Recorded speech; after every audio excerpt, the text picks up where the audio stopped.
सुबहान अल्लाज़ी असरा बेअब्दी। हबर आशकानो दम दम मिलदी रही। 18 साल बारात दी रात अंदर पूरी होंदी मुराद सब दिल दी रही। इधर लैल नहार मेराज दासी, उधर कली इस्लाम दी खिलदी रही। पाके टुरिया वसाल गुलामी सा, बिस्तर गरम रहा कुंडी हिलदी रही। दूल्हा अरशां पर गया बारात लैके, उत्थे रीत परीत दी चलदी रही। 18 बरस गुजरे इको रात अंदर, शमा इश्क ते नूर दी जलदी रही।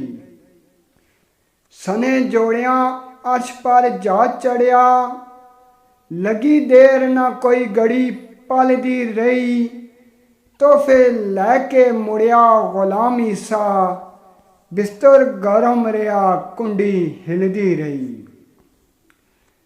मैं कुर्बान जावा उचियां शाना वालिया, तेरा किस तरह शाही दरबार चुमा। चुमा हाक सोने जुल्फां वालड़े दी, मुड़ मुड़ करां सजदे 100 वार चुमा। जिस दे हथ खजाने शफात वाले, उस महबूब दा मख्फी इसरार चुमा। चंगे बख्त जे अवन गुलामी सा, कमली वाले दा पाक मिजार चुमा। रात दिन एओ दवा मेरी, किवें अरब दे फुल गुलजार चुमा। जिथे कदम महबूबे खुदा रखिया, उस खाक नूं मैं बार बार चुमा। जिन्हां गारां विच हज़रत क़याम कीता, उन्हां गारां दा करके दीदार चुमा।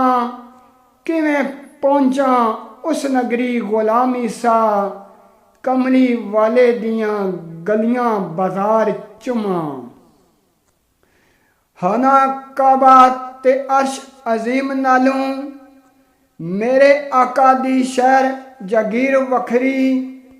बेशक जन्नत फिरदौस गुलमान उरां, सीरत मुस्तफ़ा दी बेनज़ीर वखरी। तौरात ज़बूर अंजील नालों, लिखन वाले ने लिखी तफसीर वखरी।